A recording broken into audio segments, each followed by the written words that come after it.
Hello, जय हिंद दोस्तों। एक बार फिर से स्वागत है आपका हमारे चैनल HPGK 53 के इस वीडियो में। तो आज हम डिस्कस करेंगे हिमाचल प्रदेश के प्रीवियस क्वेश्चन पेपर में आए हुए कुछ मैथमेटिक्स और कुछ रीजनिंग के प्रश्न। तो आइए। हेलो, जय हिंद दोस्तों। एक बार फिर से स्वागत है आपका हमारे चैनल HPGK 53 के इस वीडियो में। तो आज हम डिस्कस करेंगे हिमाचल प्रदेश के प्रीवियस ईयर क्वेश्चन पेपर में आए हुए कुछ मैथमेटिक्स और कुछ रीजनिंग के प्रश्न। तो आइए देखते हैं हमारा पहला प्रश्न। तो हमारा पहला प्रश्न जो है वो है सिंपल इंटरेस्ट से, तो जिसमें कि हमें पूछा गया है कि रुपये 16,500 के मूलधन पर 16% की दर से 4 साल में साधारण ब्याज कितना होगा। तो देखिए यहाँ पे साधारण ब्याज हमसे पूछा गया है, और साधारण ब्याज का जो फॉर्मूला होता है वो होता है principal into rate into time divided by 100। ठीक है। तो सिंपल इसमें ये वैल्यूज पुट करनी है। पी जो प्रिंसिपल है वो हमें दिया गया है 1650 मतलब मूलधन, और रेट हमें दिया गया है 16%, और टाइम जो दिया गया है हमें दिया गया है हमें 4 साल। ठीक है। तो ये वैल्यूज हम जैसे पुट करेंगे, ये हमारे पास ये आएगा 16,500 मल्टीप्लाइड बाय 64 डिवाइडेड बाय 100। 64 कैसे हुआ, ये 16 और 4 ये मल्टीप्लाई हो गए। ठीक है, ये 2 से 2 जीरो कट गई, तो ये आया, इसको कैलकुलेट करके ये आया 10,560। इसका जो करेक्ट आंसर है वो है बी ऑप्शन 10,560। नॉर्मल इसमें सिंपल हमें फॉर्मूला लगाना था, उससे आ जाना था ये। ठीक है। तो हमारा सेकंड प्रश्न है कि 1 जनवरी 2007 को सोमवार था, तो 1 जनवरी 2008 को सप्ताह का कौन सा दिन होगा। तो देखिए इस बारे में आपको मैं एक चीज़ बताऊं, एक होता है लीप ईयर और एक होता है नॉन लीप ईयर। ठीक है, जो जब नॉन लीप ईयर एक एक पर्टिकुलर डेट से एक नॉन लीप ईयर से दूसरे नॉन लीप ईयर में एक पर्टिकुलर डेट में जाते हैं तो एक दिन बढ़ता है। मान लीजिए कि 2006 है यहाँ पे 2006, तो 1 जनवरी 2006 को संडे है। 1 जनवरी 2006 को संडे है, तो 1 जनवरी 2007 को मंडे होगा। ठीक है, एक दिन बढ़ता है नॉन लीप ईयर में। ठीक है। और जो लीप ईयर है, लीप ईयर में 2 दिन बढ़ते हैं। ठीक है। जैसे कि लीप ईयर में फरवरी में 29 डेज होते हैं, तो एक दिन बढ़ गया वो, और एक दिन जो नॉर्मली बढ़ता है वो, तो 2 दिन जो है वो बढ़ते हैं। जैसे कि यहाँ पे क्वेश्चन में, अब मैं एक चीज़ बताऊँगा आपको, क्वेश्चन में क्या है कि 1 जनवरी 2007 को सोमवार था, तो 1 जनवरी 2008 को सप्ताह का कौन सा दिन होगा। तो देखिए यहाँ से नॉन लीप ईयर से हम लीप ईयर में जा रहे हैं, लेकिन यहाँ पे ध्यान रखने वाली एक बात है कि यहाँ पे ये कोई भी जो ईयर है वो लीप ईयर तब कहलाएगा जब उसमें फरवरी भी काउंट किया जाएगा। इसमें देखिए जनवरी ही काउंट हो रहा है, और जनवरी की एक ही डेट काउंट हो रही है। अगर यहाँ पे हमसे मार्च 1 का पूछा होता तो फरवरी काउंट होता, और तब 2 दिन हमारे बढ़ते। ठीक है। तो इस प्रश्न में देखते हैं कि 1 जनवरी 2007 को सोमवार था, तो जनवरी 1 2008 को सप्ताह का एक दिन आगे मतलब सोमवार था, तो मंगलवार होगा। ठीक है। अगर यहाँ पे फरवरी भी काउंट करते, अगर जैसे यहाँ पे यहाँ क्वेश्चन हमें पूछा होता है कि 2007 को 1 मार्च 2007 को संडे था, तो 1 मार्च 2008 को सप्ताह का कौन सा दिन होगा। तो देखिए, तो 2 दिन बढ़ते, क्योंकि इसमें फरवरी के 29 डेज काउंट हो रहे हैं। ठीक है। तो उसमें 2 दिन बढ़ते, तो उसमें अगर संडे था 1 मार्च 2007 को, तो 1 मार्च 2008 को कौन सा हो जाएगा, मंडे ट्यूसडे उस दिन हो जाएगा। 2 दिन उसमें बढ़ के आएंगे। ठीक है। तो हमारा नेक्स्ट प्रश्न है कि ए अपने मासिक वेतन का 20% बचाता है। यदि उसका मासिक बेस 6,000 रुपये है तो उसकी मासिक बचत,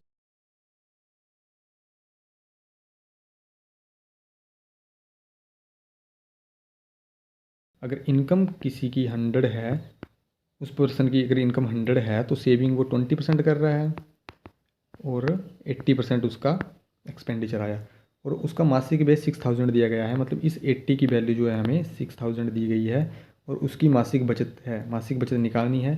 तो इस 20% को हमने निकालना है कि ये कितना है। ठीक है, ये सिंपल है। अगर 20% हमें किसी का निकालना है तो ये आता है 6,000 इंटू, जो निकालना है वो ऊपर रहेगा, डिवाइडेड बाई 80। ये 4 से गया, ये 15 से गया। ठीक है। हमें टोटल इनकम निकालने की यहाँ पे ज़रूरत नहीं है, क्योंकि हमसे पूछा ही नहीं गया है, हमसे सेविंग पूछी गई है। तो हमने सेविंग निकालनी है, और सेविंग आ गई हमारी 1500। ऑप्शन ए इसका करेक्ट है। हमारा नेक्स्ट क्वेश्चन है कि यदि आप एक पंक्ति में एक छोर के से 9वें व्यक्ति हैं और दूसरे छोर से 11वें हैं, तो पंक्ति में कुल कितने व्यक्ति हैं? तो ये एक पंक्ति आ गई। इस पंक्ति के एक छोर से इस छोर से हम काउंट करते हैं तो आप ये 9th नंबर पे हैं, ठीक है। और अगर इस छोर से हम काउंट करते हैं, इस वाले छोर से, तो आप 11th नंबर पे हैं, ठीक है, 11 नंबर पे हैं। और देखिए अब यहाँ पे अगर आप यहाँ ऊपर वाला देखिए तो ये 9th नंबर पे आप हैं, तो इससे पीछे कितने पर्सन हुए? 8 हुए। और यहाँ पे अगर आप 11th नंबर पे हैं तो ये सारे पर्सन कितने हुए? ये हुए 10, ठीक है।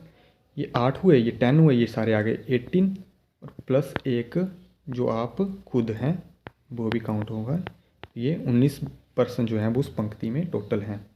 इसका करेक्ट आंसर जो है वो होगा ऑप्शन बी 19।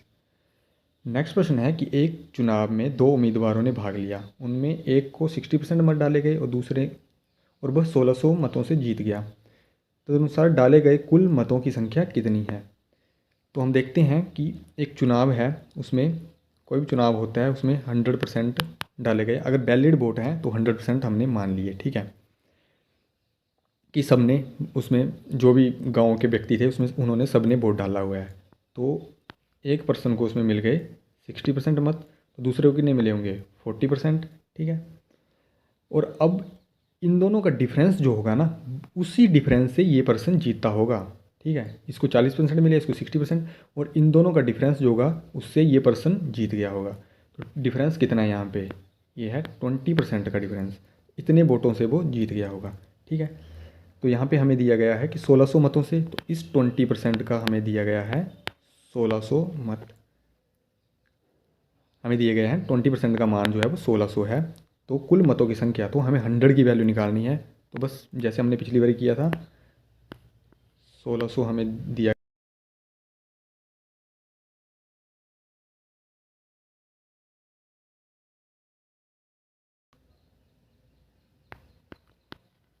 80 और ये सारा आ गया 8000, ठीक है। तो हमारा करेक्ट आंसर है ऑप्शन बी 8000।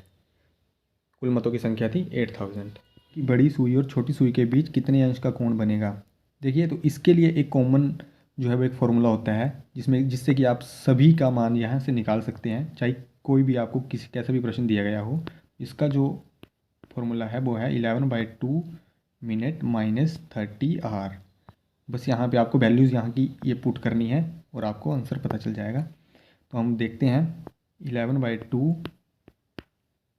इंटू मिनट हमें दिए गए हैं 20 माइनस 30 इंटू 7, ये 2 से कट गया 20 10 बार, 110 माइनस 210, तो आपके पास ये आ गया 100 आ गया टोटल। इसमें माइनस की वैल्यू का कोई मतलब नहीं होता है। माइनस की वैल्यू का मतलब है कि पिछले साइड को देखिए, घड़ी में 2 कोण बनते हैं, 2 बारी एक ही सेम कोण बनता है, एक बार पीछे की ओर बनता है और एक बारी आगे की ओर बनता है, ठीक है। तो ये -100 पीछे की बार शो कर रहा होता है, और अगर पॉजिटिव में आए तो वो आगे को कोण बन रहा होता है। तो इसका कोई ज़्यादा मतलब नहीं होता है, ठीक है। इसका जो करेक्ट आंसर है वो है 100।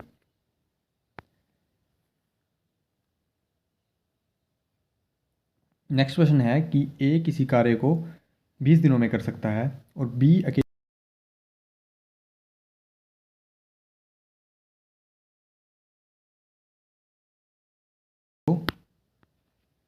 20 दिनों में करता है और बी किसी कार्य को 30 दिनों में करता है। तो इसका एक सिंपल तरीका है।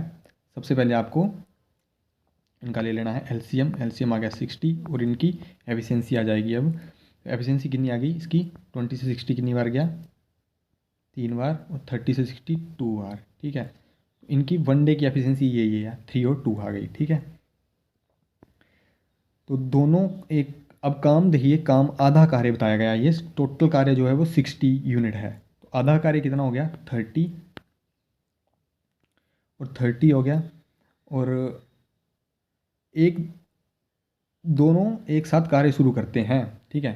तो एक दिन में ये 3 यूनिट काम करता है और ये बी जो है वो 2 यूनिट काम करता है। तो एक दिन में टोटल यूनिट कितना हो गया? 5 यूनिट हो गया। एक दिन में 5 यूनिट हो गया, तो ये डिवाइडेड बाई 5 बाई 30/5, तो ये 6 आ गया। तो ये दोनों जो है वो 6 डेज़ में काम कंप्लीट कर देंगे आधा, ठीक है। तो अभी आपने ये सब देखे हिमाचल प्रदेश के प्रीवियस ईयर में आए हुए रीजनिंग और मैथमेटिक्स के कुछ प्रश्न। तो आपको ये वीडियो कैसी लगी हमें कमेंट बॉक्स में लिख के ज़रूर टाइप करें, और हम कोशिश करेंगे कि आगे भी आपको ये ऐसे ही मैथमेटिक्स और कुछ रीजनिंग के जो वीडियो हैं वो लाएं आपके लिए। अभी के लिए थैंक यू, धन्यवाद।